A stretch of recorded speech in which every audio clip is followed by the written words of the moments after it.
Welcome to CNB. I'm Siddharth Vinayak Partnkar, coming to you this week from the debut of the all-new 6th generation BMW 3 Series. Now, that's a significant car for our market.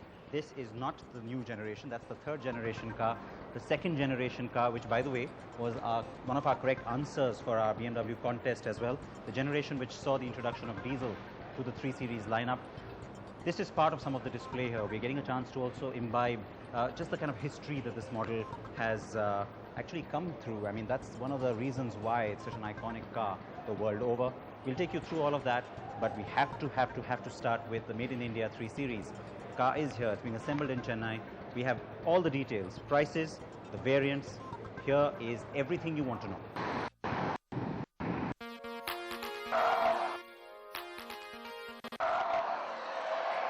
So we showed you the new 6th generation 3 Series way back when the new year began.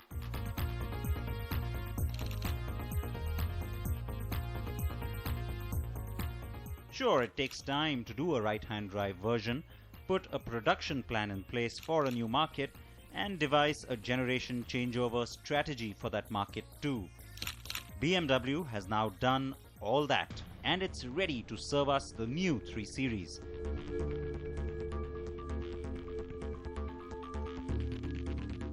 Now, first things first, the basic premise I carried into that drive in Barcelona 7 months ago was that the previous 3 Series was damn near the best it could get. So, how in the world could BMW improve on something that good? Well, opinion is divided on this, but after that drive I concluded that BMW did improve on the old car. And now it is here, made in India, or assembled here anyway. We are getting 2 engines and just a few variants.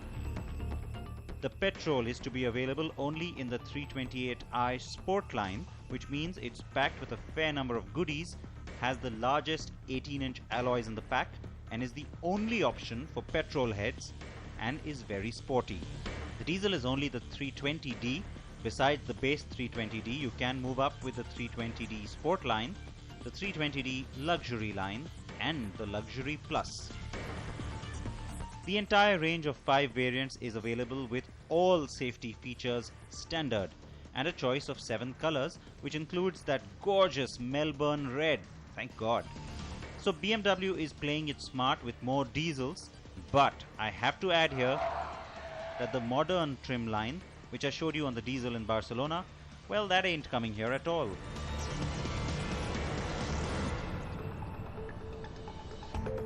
So given that BMW is playing it smart with the diesel trump card, I decided it makes sense to once again spend more time with the 320d.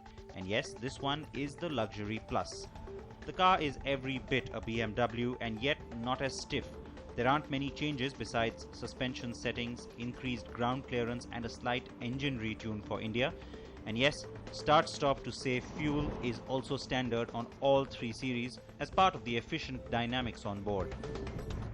It's a gem of an engine. The performance, of course, is something that we've spoken about in the past, and there's no doubt about the fact that the 320d will end up being the most popular variant, the most popular model really for BMW as far as sales are concerned. Now, the only little grouse I have is that to try and keep it different from the previous 320d, what could have been done is the addition of paddle shifts. Yes, I know diesel's paddle shift doesn't always go, but it's a little gimmick perhaps that could have worked for buyers here in India. The gearbox otherwise is a lot of fun. The 320d's engine is noisy though, and you can hear it very clearly inside the cabin, which is surprising. In start-stop city traffic, the diesel's lag does get a touch annoying, but for the most part the engine is sheer joy. It's the one we've showed you the specs for before, but hey, a refresher never hurt anyone, now did it? The 8-speed auto gearbox is standard for the entire lineup, except the 328i petrol, which gets the 8-speed sport automatic with variable sport steering too. The idea being to keep the 2 fuel variants very different in character and appeal, and you do get the paddle shift on the 328i. So it's fun, fast, responsive, and has a great ride character. Its handling will also impress. Though unlike the previous 3, the car doesn't feel as compact and drives a bit more like the 5 Series, which for some buyers may not necessarily be a good thing. Well, of course it's going to feel different. The car is 93 millimeters longer, it's got a wider track too, and yet it's managed to get 40 kgs lighter than the 5th generation. What about comfort? Well, they have taken care of that too, with the cabin being roomier, airier, and yes, the back seat a bit more comfortable than the old cars. There are AC vents in the back. In front, it's the latest iDrive and all the carryovers from the 5 Series, including the smarter instrument cluster and trip computer. You can also adjust the car's character to go from comfort to sport to even an Eco Pro mode that helps make the car greener. I was on sport for most of my drive. I suspect most desi buyers though will stay on comfort. So you're not going to get the modern trim, just 2 trim lines, luxury which is beige, lots of wood, and sport trim which is black with all the metal. Perhaps logical from BMW because that's what most Indian buyers would have ended up buying anyway, but it would be nice to have that modern trim with the nice light accents and very European looks. Alright, let's get past that. Everything else that is here you have seen on the show before, so I'm not going to dwell on the interiors. You do have optional navigation that you can bring in on this car. You need to opt for it, not standard equipment, but that's a nice touch. Now, the other thing that BMW has been playing with is the iPhone. What you can do is get onto the iPhone App Store and simply download a free Bmw Connected app. What that gives you is a whole lot of fun access to your car. So let's assume that I've already got the app, which I have, and the phone's always plugged in when I'm driving or when I'm in the car.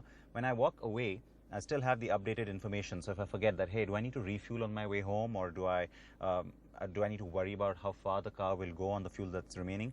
All of that is right here. So the little trip computer information at a touch of a little button on the screen. Now, having said that, that's not all that this can do. There's also the Bmw Apps. So if I go into the Bmw Apps, it gives me access to web radio, to of course the latest news, Twitter, Facebook, and also some information from my navigation system. All of that gets updated here on the phone, and when I get back to the car, I could have pre-saved or pre-typed certain updates for my friends on Facebook or for people on Twitter, and all I need to do is then plug the phone back in using the iPhone USB connector. Alright, so that's in there, it's tucked away, and as I am out on the road, go into the menu on the screen here in the iDrive, go to Connected Drive, and there you go. India's #1 news app just got even better. Download NDTV's new app, fully optimized for Retina display, full screen view, faster response time, and Sudoku. NDTV's new iPad app. Download now.